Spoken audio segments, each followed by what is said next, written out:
Kasi medyo item dependent ang isang Harit. Kung sa magical department ang pag-uusapan natin.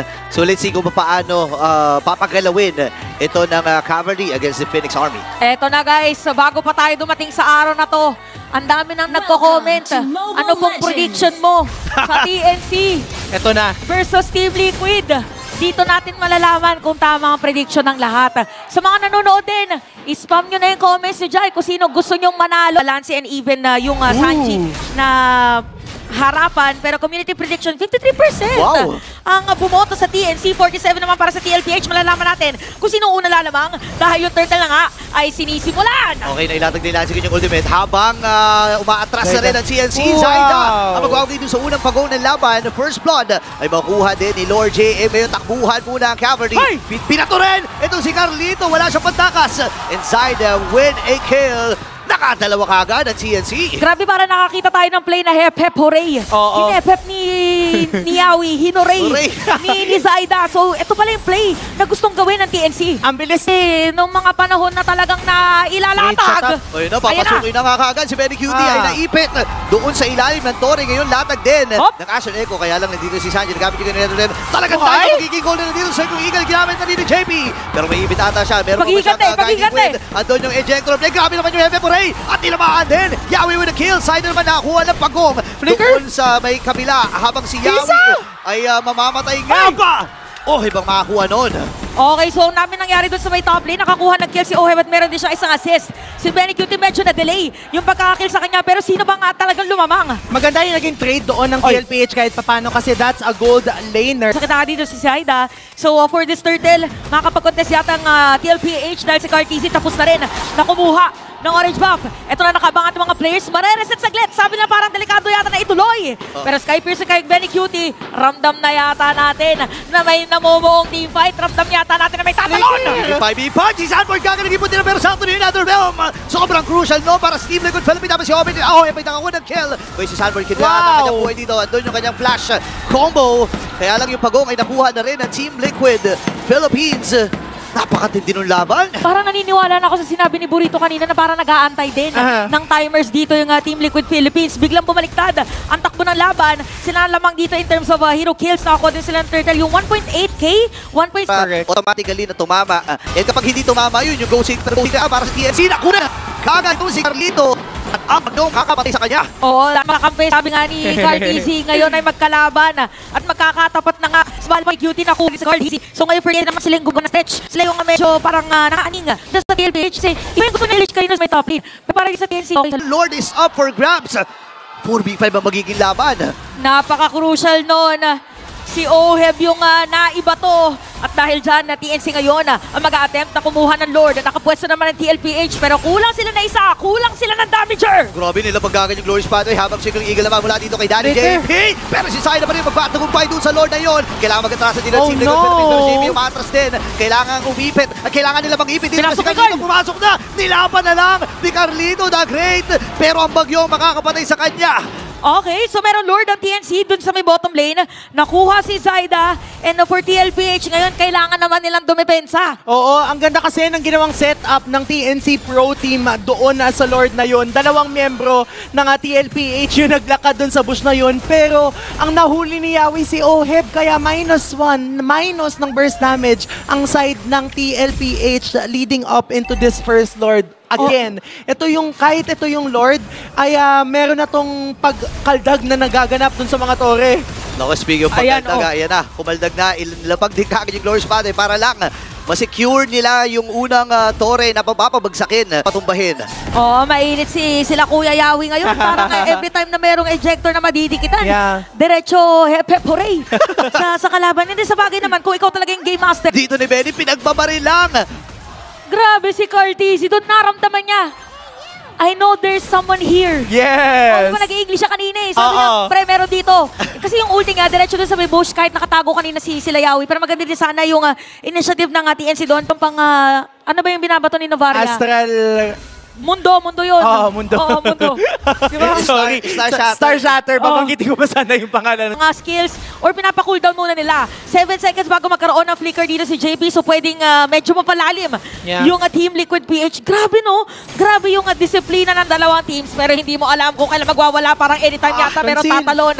May conceal, Okay. meron ding reset. Yun na nga may reason na gagawin. Habang si Sanji dito, critical ang kanyang buhay. Yun na nga yung heal.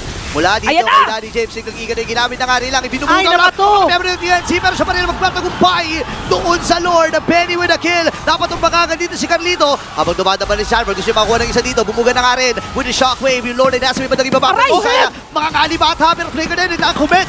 And Oheb with a kill. Uubusin ata dito ng cavalry. Kailangan ba si Lord JM? Si Zion na nakipagsabahan na sa tatlo. Magiging apat pa. 4v1.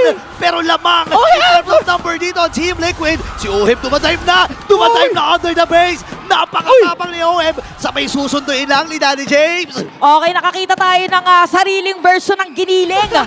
Oheb doon sa ilalim ng mga tore. Eh, nakala natin, TNC talaga yung lalamang. TLPH, diniretso nila for team fight. Alam nila na doon na spike ng damage nila. Ito yung binabanggit ni Kuya Burrito na may inaabangang power spike ang TLPH. Divine Glaive na lang ang nagkukulang kay Oheb and they will be unstoppable. Ang ganda ng pagkakakasa ni Sanji ng Netherrealm. It just so happens na na-FF hooray palayo itong si Carl TZ. Kaya naging madali for the side of TNC Pro Team na i-pick off siya. Kung babalikan natin ang ating replay, this was very fearless coming from Sanford and Oheb. Again, nandun na tayo sa punto ng ating laban na sapat na yung damage ng Synchro Vision. Sapat na yung damage ng Chrono Dash. Kaya kailangang Roamer dito ng magkabilang kupunan. Oo, pagalingan na ito mag-hold ng posisyon. Definitely parang kung may isip mo, pinakamaganda dito kumuha ng Lord is gonna be TNC. Pero kaya hindi nakapwesto yung TLPH ngayon para pigilan, para i-delay. At nakikita natin ngayon na talagang napaka-importante kung paano mag-poke ng mga kalaban. Kailangan nilang kontrahin, kailangan nilang pasukin anytime, pero may kita yata kung saan manggagaling. O kalahati ka si Sanford dito habang si JP na Oh! palalim! Oh my gosh, grabe yung combo dito ni Zyla. Tamang vertical lamang. Habang si Oheb ay nakakuha din na kill. Zyla nakabang dito sa- ay nag-aabang lamang. Wala pa din si Carlito at mabubuhay na nga rin. Reset ang itatawag dito ng TNC ng Team Liquid. Oo, saksing-saksi yung Riverside sa mga kaganapan doon. Sobrang haba na nangyari na yon. ang dami nangyayari pero wala pa rin sumasakses. Hanggang ngayon nagsasayawan pa sila sa Lord. Mukhang gusto nilang paabutin sa Evolved Lord ito. Pero ngayon, Ate mo naman. Chantel, ito na yon. Ito na yon, Burrito. Parang nararamdaman na natin, is this it? Reset? Sabi nila, reset! Hindi ba it? Reset! Reset!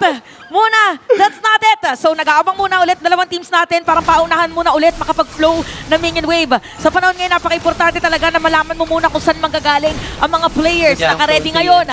Makakakita ba tayo ng Hepe Hooray? Makakakita ba tayo ng paglibad? Nag-aabang sila dito pero speaking of paglipad, parang palili pa rin kagad nila si Yawi. Hindi ba lang makakabato doon? Ngayon, nandito yung Glorious Pathway. Lord J may umaabante. Very cute yung free hit lang. Kalahati yung buhay ni Sanji dito.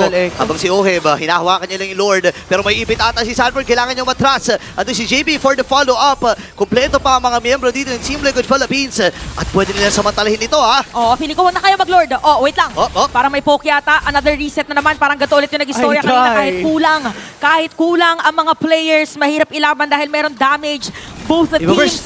Pero parang dediretso na TLPH. Okay, reverse na nila ata kaagad Na itong zone. Lord na ito. Pero si Oheb ay lumaban na rin with that syncopation. Napubulo na rin ako habang si Lord M.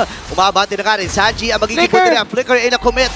Ngayon, bili ka agad ang imo dito si JP para lang Ay, yung umatras. bottom lane. Pero yung bottom lane mababasag. Oh, yung pala, naging trade na lang ng TNC dito. But TLPH, kahit si Oheb, sabi niya, paldo na ako, pre. Ako na magsa-zone. Siya na nag-zone na dito against Zyda and the rest of the players of TNC. Hinayaan na nila.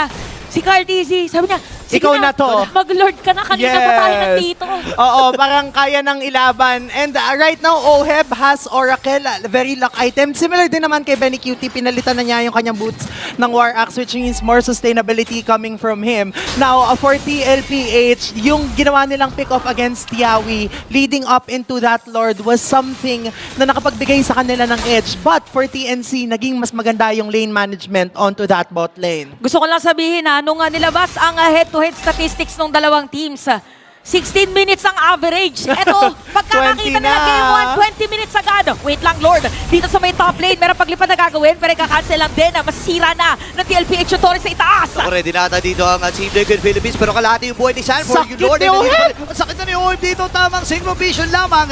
Kaya lang din si Benny para bugawin ang cavalry, matagumpay na pagdepensa para sa TNC. Okay, so ngayon, nakasira ng Torre TLPH, pero nakikita natin that for TNC, nakakadepensa pa rin. Yes, para sa lahat ng fans, breathe in, breathe out. Ito yung sinasabi kanina ni Carl TZ sa ping test. Narinig na ulit natin. Kanina naka-4, 5 reset yata tayo sa Lord. Pero ito, this is it. Para sa ating dalawang kuponan. Kailangang kapitan na dahil 21 minutes. This Sakit. is the evolved Lord. Okay, sige, ni-reset. Okay lang. Reset Kaya na yung naman. build up, no? Pero ganun kasi, ganun ka-importante yung Lord eh. Ayan na, wait lang, importante yata na makuha nila dito si Sanford. Pero naiba to, kaya lang, bitinata yung damage nila. Nandun yung flash combo. Nagamit na rin Echo? kami ni Astral Echo. Atras muna dito ang Team Liquid Philippines. Marami mga nakomit na ultimates actually. Pero pwede na nilang simulan ito. Sanji, nag-aabang din na magiging target, ha? Oo, walang flicker si Yawi, wala yung mga bigla ejector na pwede Napansin si gawin. Yawi. Nangalahati yung buhay, nangalahati yung buhay ng Lord. Pero iba yata yung gusto gawin! Uy, ejector kagad si Sanford! Oh my gosh, 4v5 ang magiging laban. Ano Minus magiging one. decision ng Team Liquid? Iguga nga ba nila itong Lord na ito? Masyadong malayo. Itong si Zaida, Red battle! sinisilip-silip lamang siya. Pwede siya Red tree, red tree, red tree! Ay magtatagumpay sa kamay ni Carlito the Great. Andito na si Oem, free hit lang. Habang si Zaida ay nakakuha na rin. Godlike na si Oem dito. Uy, didiretsuhin yata, Pero inahabol yata, ha? Kailangan nila matras. Buhay na rin si Sanji. Ang sakit ng mga pokes mula kay Lancy. Okay, so ngayon, meron Lord inside na TLPH. Maangit yun sa may top lane. Nakulang sila ng isang player which is Sanford. Ganun din naman para sa TNC. Kamusta ang pagdepensa na pwedeng gawin ng TNC, Auntie? Kayang-kaya pa nilang depensahan yan as long as Nancy and Benny Cutie will be Maangit yun sa may top lane. Nakulang sila ng isang player which is Sanford. Ganun din naman para sa TNC.